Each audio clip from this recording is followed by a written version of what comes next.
Women's soccer had a big week with 2 road wins on 5 goals from 5 different players. Liv Grenda started the scoring at George Mason with her header in the 21st minute. UD got 2 more goals in the second half thanks to Ella Ramondi and Lainey Smith for a 3-0 victory. The Flyers then traveled to Pittsburgh and produced 2 goals just before halftime to top Duquesne 2-1.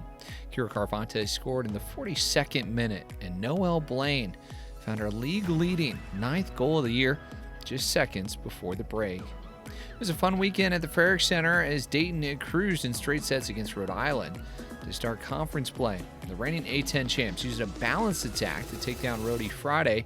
Saturday afternoon was a similar story in scoreline, with the Flyers hitting .376 as they were led by Lexi Almodovar, 17 kills, and Chris Kaminsky collected 31 digs for the weekend and was named A10 Defensive Player of the Week. Dayton moves to 12-1 on the season, ranked number 23 in the country. Dayton football scored a big W on the road to start PFL play. UD beat Marist on Saturday 47-14. Quarterback Drew Van Vliet threw for 323 yards and 5 touchdowns. The Flyers defense shut out the Red Foxes in the second half. For Van Vliet, he was named PFL Offensive Player of the Week and Stats Perform National Freshman of the Week for his showing Saturday. Dayton football now 3-1 on the season, and the Flyers offense has scored 96 points in their last 2 games. This week, we talk with a former football player at Western Michigan who now spends his time on the sideline for Dayton Volleyball. Assistant coach Tim Balice highlights his unique journey to the sport and coaching it. It was convoluted, a lot of luck, right place, right time. I went to Western Michigan to play baseball and abruptly was released. I like to call that released, but I was cut. And saw a flyer for the club volleyball team in the 3rd floor of our res hall. And a buddy of mine said, hey, why don't we go try out for the volleyball team? And both of us had 0 experience. So thought that was a good idea and was really close to getting cut from that team as well on the first day. And lo and behold, the coaches that were helping that out were the varsity coaches for the women's team at Western. And I convinced them to let me kind of stay on the team as a practice player, if you will. And was on the B team to start with. And then I also, during that whole time, was trying out for the football team, the varsity football team at Western. Was released as well, So I stuck with volleyball that fall.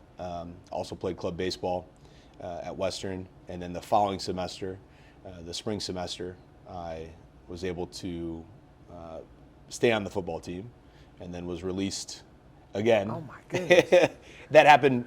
So 3 total times I was released, and then the 3rd time I got to come back for good.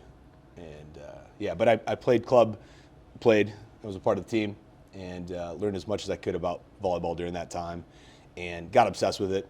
In Michigan, where I'm from, we didn't have high school boys volleyball, so we had it in gym. The really good athletes at our high school, the female athletes played volleyball, so it was a sport that I didn't respect because I didn't know a lot, but I knew that there were a lot of really athletic people that I knew that were playing it, but I didn't comprehend how tough it was to even be bad. So you played a lot of sports in high school. Yeah, yep. Volleyball not being one. Absolutely not. Yeah. But then at Western, you go on to do a lot of different things, because I know you mentioned baseball not working out, but were you involved in club baseball? I was, yep.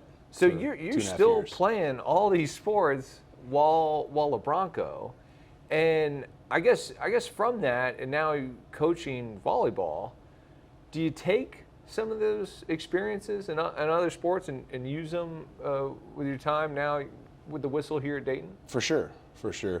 I think that there's an appreciation, probably the biggest takeaway is an appreciation for the athletes that are truly learning a new skill, and the frustration that can come with that, the confusion. So I think there's a little bit of patience with that I've learned, because I've been in that 18-year-old's body trying to figure out something completely new. And regardless of the skill level that we have of the athletes that come in here, we're all trying to get them to do new things. So yeah, I've adopted quite a bit of patience in that regard. I've also, I do have a soft spot in my heart for the kids that just do it hard and the right way. I think all coaches truly do, but there's definitely an awareness of that even through the recruiting process of kind of trying to separate the wheat from the chaff of the kids who are obsessed about the sport and want to be great versus the ones that enjoy it. So it's also helped in the recruiting process as well. You can listen and watch this entire interview on Thursdays. It will be released at noon via Spotify, Apple Music, and on our YouTube channel. Dayton Volleyball is on the road this weekend in Richmond, Virginia, when they take on VCU Friday at 6 and Saturday at 1. And Saturday night, the lights will be on at Beaujean Field when men's soccer takes on George Washington at 7 o'clock. Women's soccer steps on the pitch Sunday when they face Rhode Island at home with a 1 o'clock kickoff. For more information on UD Athletics, visit DaytonFlyers.com and follow us on social media at Dayton Flyers.